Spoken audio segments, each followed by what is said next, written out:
if I don't study for an exam, it's because I don't care about it. And if I don't care about it, then it's not worth being in my life.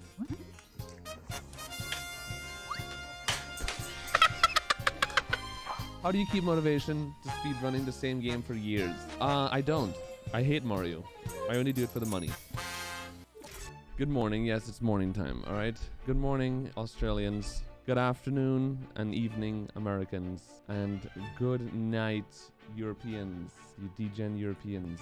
Today we're doing an AMA stream. We're doing an Ask Me Anything stream. I wanted to do this for a while. So all the questions have been asked on a Twitter thread that I started like 2 days ago. I always wanted to do an AMA, so I was like, all right, well, this is the best time to do it. So we're gonna do it today. And we're gonna answer questions.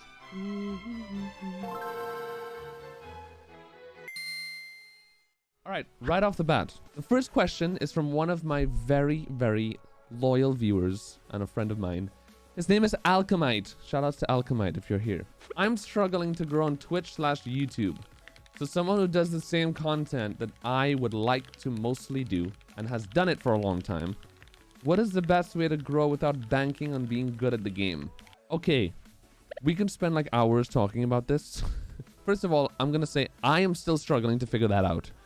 That is something that all streamers always have to try to figure out, is how can you retain viewership by just being yourself and not being either really good at a game or being fake or just doing clickbait stuff. It's always a struggle. That's like the #1 struggle as a content creator, Alchemite. But what I can say is that try to be positivity is key on Twitch and YouTube. You always want to be as positive as you can, because people don't like negativity. Because one of the main reasons why people go on Twitch or YouTube is to, for the lack of a better term, escape from their reality. It's just an escape for people. So people, when they go on Twitch and YouTube, they want to see positivity and they want something to make them feel good or to make them laugh. So always try to be as fun and welcoming as you can, because that's what welcomes people in. With that said, about being positive, you also want to be yourself, and don't be afraid to show vulnerability, because vulnerability also is what makes people care about you as a person. So like, as much as people want to stay in your stream and your YouTube channel because they like laughing and feeling like they're watching a platform that's positive and makes them laugh. Like, there's that side, but then there's also the side that people feel more attached to you when you're vulnerable. So showing vulnerability also makes people feel like they can relate to you. The positivity and the laughing complements vulnerability really well. Those are the two best things in terms of like growing a personality and a platform. So I guess that's my answer. And I'm still trying to figure that out, by the way. Okay, the next question comes from another person that I also really care about. N4 Still. I don't know how to pronounce that. His name was Alex. How do you keep motivation to speed running the same game for years? I don't. I hate Mario. I only do it for the money. And Scene. I don't keep motivation. No, seriously. I don't keep motivation to speedrun the same game. I lose motivation all the time. But that's only part of it. Like, everybody who does speedrunning or any art form whatsoever, like literally one of the definitions, one of the main things about art is that is keeping motivation and always striving to like keep going and do new things. And you lose motivation all the time. Like, even athletes lose motivation all the time. Sometimes when I'm playing volleyball, I play volleyball competitively. Sometimes there've been years that I have not played in volleyball because I just didn't want to. I needed a break. And there are other years that I'm like, oh my God, I want to play every day. You are going to lose motivation, but you can't be afraid of losing motivation. When you lose motivation, sometimes it just takes time to get it back again. Oh God. For speedrunning specifically, do not be afraid, and do not take that as like, oh, I have to quit now, like it's over. No, that's not how it is. You have to just accept it and wait until you kind of like get it back again. Or if it's taking a while, sometimes you kind of just have to push yourself and it comes back. Like, a lot of times I've lost motivation, and I wouldn't say forcing myself, but kind of like pushing myself to play Mario again and to like get back into the grind and watch a lot of runs made me excited to start playing again. So I guess that's what I'll say. All right, another question from CheeseFam. Shout out to CheeseFam. What other things do you want to stream besides speedrunning and music? Are you thinking of collab? Okay, honey, this is like 5. You asked 5 things in one tweet, she said. That's not fair. What the fuck, man? All right, what is your favorite game? My favorite game of all time is Ocarina of Time. And also Super Mario 64 and probably old school RuneScape and Wave Race 64, Excite Bike 64, Banjo-Kazooie, Super Mario Sunshine, Luigi's Mansion, Resident Evil 0 for the Nintendo GameCube. I'm just naming games that gave me nostalgia at this point that I grew up with. Okay, what other things do you want to stream besides speedrunning and music? I want to do IRL streams, like what I'm doing right now, honestly. I like doing this a lot because I like talking. I'm a spoiled, narcissistic little bitch, so I like talking about myself and getting reactions. Also, I think IRL streams are fun. So I would love to do streams with my mom, like do cooking streams and that kind of stuff. I would love to do more volleyball streams. And I want to try IRL stuff as well. I'm not too interested. I like, how do I say it? Consistent content. I like okay, I'll put it this way. The content that is like you know how there are content creators that are always trying to find new content every time, like they try to come up with crazy ideas. Today I'm gonna do a stream where I spend money on Pokemon cards and open them on stream, and then tomorrow I'm gonna do a stream where we go to the city and climb a building, and then the next day I'm gonna do a cooking stream, and then after that I'm gonna do a stream where I take a picture of myself and I let my viewers like Photoshop them, like that kind of stuff. I'm not really interested too much in that kind of stuff. My vibe is more like consistent content, like doing a lot of the same content in like a grind way. Enjoy that process of me getting better at something and then inspiring people to like try the same thing. So like speedrunning is like a lot of grinding, and people like watching me get better at speedrunning, and it inspires people want to start speedrunning. And then music is kind of the same thing. Music is a very grindy thing. Like you could stream music every day and it could be fun every day. I like that kind of stuff. That kind of streaming to me is more interesting. Are you thinking of collaborating with other streamers / creators? I would like to, but also, like I said, it's not something that I actively look for. I don't mind if I don't collaborate a lot with streamers, but if streamers want to, I'm totally down to try, for sure. Cub One Club. Many people consider Mario 64 to be the most iconic video game in history. Do you ever have moments of realization that you're one of the best in the game that millions feel sentimental towards? Yeah, I think about that all the time, actually. Actually, a lot of Mario runners talk about it. Me, Simply, and Punky have talked about that at least like a few times in our life. It is crazy. Yeah, like, it's crazy to think that I'm one of the best players in one of the most competitive speedruns in the world.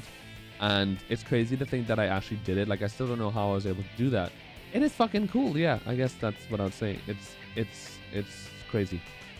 When did you first realize / understand that you are gay? And when did you come out of the closet? Ooh, interesting questions. I came out to my parents officially. This is actually kind of a sad story. But it's a good story, but it's also kind of sad. There was a period in my life. I was 17 or 18 when I came out to my parents. And it was a period of my life where I was in the last year of high school, and high school was very volatile. For those who don't know, which is way too many people, and you should know, but in the Caribbean, there's a lot of homophobia. It's one of the most homophobic places and areas in the world. And growing up in an all-male high school, by the way, in Trinidad, there was a lot of stress and a lot of anxiety for me. And I was having a lot of problems with tachycardia. I was getting like a lot of tachycardia and a lot of just like heart palpitations, and I was just saying it was a lot of stress. And one day we came home from church and I started getting really bad tachycardia. Like, it was bad. And then I started freaking out and it wouldn't go away. So like I ran to my parents' house, my parents' bedroom, and I was freaking out, and they're like, calm down. And they laid me down in their bed. I was laying in the middle of their bed. My dad was on my left and my mom was on the right side of the bed. And I was just there like freaking out. And for some reason, my mom kind of just knew that something was on my mind.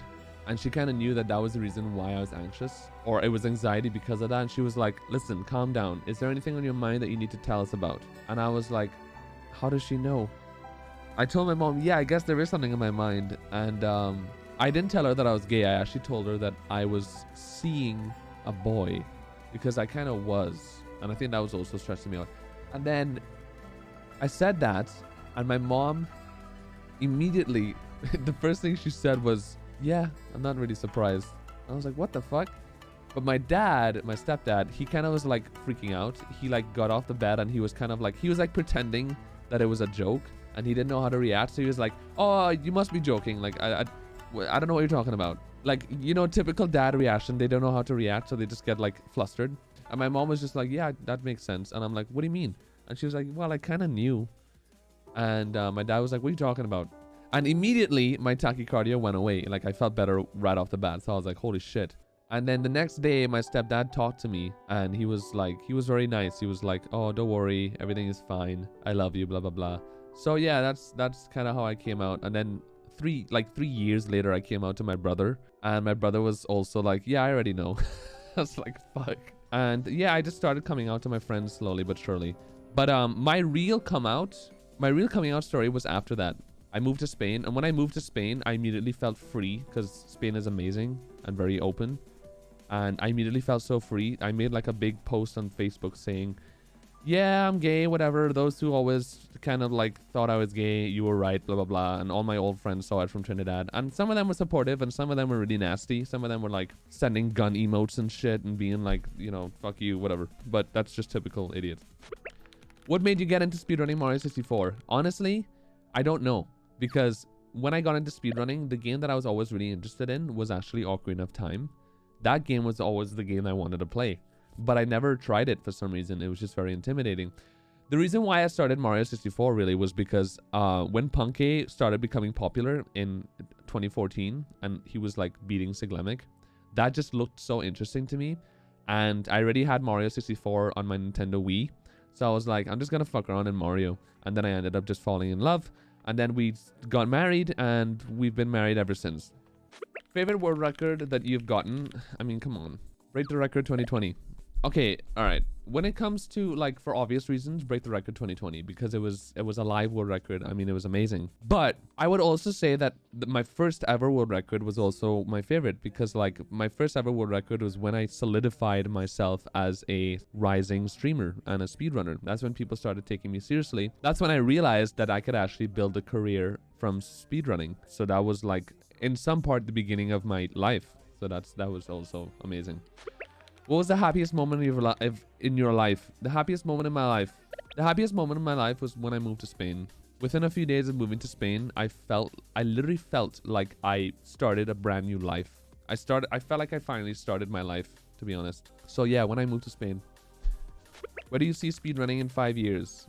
I see speedrunning in 5 years continuing where it is right now, but most importantly, I see it on the main stage with a lot of competition behind it and bigger prize pools and a lot of competitive live events, a lot of Break the Records, a lot of hopefully GSA live events and competition, esports and all that kind of stuff. That's where I see it in 5 years. Also a lot of YouTube content. Like I think the YouTube content of speedrunning is going to be like crazy in 5 years, as more than it already is. How did your family feel at first when you decided to go full-time streamer? I decided to go I don't know if there's any moment where I decided, okay, I'm gonna go full-time streamer now. It just happened.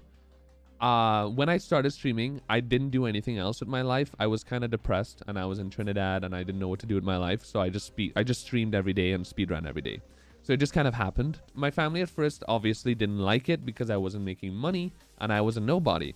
So just spending every day streaming and screaming at the game and speedrunning and annoying the shit out of them. They hated it. But of course, about a year later when I started getting more records and stuff and they were like, oh, okay, this is actually a platform. When I started traveling to like live events the first time, which was 2015 by myself, that's when my parents realized, okay, this is becoming serious. Like my child is actually doing cool stuff. I would say they felt like shit at first. And then a year later is when they realized, wow, this is cool. Next question. Favorite song right now? My favorite song right now is Man Down by Rihanna. But I didn't mean to hurt him. But I've been somebody's sign. Da da da da da da. When I pulled out that gun, rum pa pa bum, rum pa pa bum, rum pa pa bum. Man down. Would you push for a world record in a different speed game other than Mario 64? I was very close. Actually, most people don't know this, but I was actually third place in Ocarina of Time 100%. back in 2017 when Ocarina of Time was still on the N64. I was 3rd place. I was only 6 minutes behind ZFG with a 4-hour, 18-minute, 100% time. The world record was a 4:12 at the time. And I was only 20 seconds off of 2nd place, actually, behind Marco. So I was very close with Ocarina of Time, and who knows, I might get close again. Shout outs to Gamer Knock. Thank you for this question. If you weren't a speedrunning god, what job would you be doing? I have no fucking idea. I always think about this. I have no idea, because before I started speedrunning, I didn't know what the hell I wanted to do with my life, and that's one of the reasons why I was depressed. When I think about it now, ever since I moved to Spain, I really enjoy social type of jobs. I love languages. I see myself being like a translator or language teacher. I love that I love languages, and I love traveling. So maybe that. I always wanted to be a meteorologist when I was a child. So I might have studied meteorology and finally done that. Maybe, even though it sounds really hard. Also music. I might have pushed music and become a music teacher or some bullshit like that. What would your ideal date be? Asking for a friend. That's a good question. My ideal date would be, I like just going for a coffee and talking. I think eating at a restaurant could be kind of weird in a first date, because eating is not the most comfortable thing to do around a person. Like, eating around a person that you don't know is kind of weird. You know, the eating sounds and shit, it's just not that attractive. So it could be a bit weird eating out for a first date. So I would say going out for a coffee and just talking in a public place. Nothing too private, because if it's too private on a first date, then it gets awkward. If they get intimate with you and you're not into them, then it's very awkward. So the more public, the better. Do you have any safety advice you follow to give to other gamers in terms of protecting themselves from fatigue, carpal tunnel syndrome, etc.? The latter is an evil problem once it starts, so it'd be great to see youngsters coached on posture and limiting session duration. See, this is actually an interesting topic, and I feel like there should be more like platforms and speedrunning and stuff to teach people about that kind of stuff, or in gaming in general. I'm sure there's a lot of videos on YouTube about it, but there needs to be more of like a centralized or mainstream way for people to get help with that kind of stuff. Because I have tendinitis, Simply has tendinitis, Punky was having tendinitis issues, and in Simply's case, he got carpal tunnel and tendinitis, and he had to stop playing for 3 years, as you guys know. So it is a big problem. Like, yeah, posture is a thing, but honestly, if you're playing video games every day for hours and hours, no matter what you do, it's gonna be it's gonna be hard on your hands. So like, taking regular breaks is the best way. If you're gonna play for hours every day, taking breaks every like half an hour if you can is probably the best way. And doing stretches all the time, that's what I could say. But it's a hard luck life, bro. According to you, what was the stream that launched your career on Twitch? Do you guys remember the clip of Siglemic when I joined a race with Siglemic and Punky back in 2014? And there's a clip of Siglemic saying, "Who the fuck is this Cheezo 5 guy? You're gonna get destroyed by Titans," or whatever. That stream was one of the streams that actually started giving me viewers. First of all, that was a race that I got my first ever sub 2-hour run. And after that race, both Siglemic and Punky rated my stream that day. So I got like thousands of viewers. And that was like the stream that first started getting people to know me. So thank you, Siglemic. I appreciate it. Next question. Why/how so sexy? Oh, okay. I'm half Latino, so that helps a lot in being sexy. Both sides of my family have history of having big asses, big dump truck, thick booties, and nice bodies. So yeah, there you go. Also, I played soccer for 10 years, and I still play sports, so that helps. Hardest thing about streaming that people don't necessarily know about, and how long it took to get your first world record. Hardest thing about streaming that people don't know about? Well, there's a lot of answers, but the first one that comes to my mind is the hardest thing about streaming is that because streaming is basically putting on a live show every day. When you have a bad day, when you're having a bad day and you just don't feel to put on a show, or you're feeling very sad and you can't be happy or positive, and you're having a really shitty day, sometimes you'll have a whole week when you're feeling depressed or really sad. And it's really hard to stream. It's impossible to stream when you're feeling sad. And there's just a negative energy in your stream and it's just not going well. I've had streams like that all the time, like you guys know. That is by far the hardest part about streaming. Because you're basically putting on a show every night. That's what, like, when I see like people who do theater, like there are people, I know a friend who's doing theater, he's on the cast of the Lion King show in Madrid. And he says that people would like, they would have to perform and act live every day for like months. And I'm like, how the fuck do you do that? Like when you're having bad days and you have to perform in like theater live, that's just crazy. That's way harder than streaming even. Because at least when you're streaming, you could turn off the stream whenever you want. So that's definitely the hardest part. Would you ever move to America? Why or why not? The only reason I would move to America is if I have somebody to move in with that I know that I would live well with and happily with. And if I know that it would be financially feasible, because like America is not cheap. Also, shit like medical care is very expensive. And I live in Europe where we have free medical, and I also live in Spain, which is one of the cheapest European countries, and it's also a very, very high quality of life. So honestly, I am very happy here. So like, there's no reason for me to move out of Spain. It's just not. Spain is one of the best countries in the world to live. It really is. So I guess that's the why not. That's the reason why I won't move to America. And the only reason why I would is if I would get some sort of job where it makes sense to move to America. And yeah, I could live with people that I love living with, and it would be, and I know that it would be worth it. Would you love to live in the same house as Punky and Simply? We've talked about it for years. Like ever since 2016, we've been talking about moving together, like me, Simply, and Punky. We've always talked about the Mario house. And again, that would be like one of the only reasons why I would move to America. And I think it would be awesome. Now, I'm not sure too much, because now I think like we're older and our lives have changed a lot. And now I'm really comfortable with living with my family, and I love living in Spain. Like, I don't know if I want to move out of Spain. So I don't think I would anymore, to be honest. Okay. All right. This is really embarrassing. But the next question is actually from Aaron Shurit. He says, geez, can you react to this clip? All right. All right. Cringe Central. Let's do it.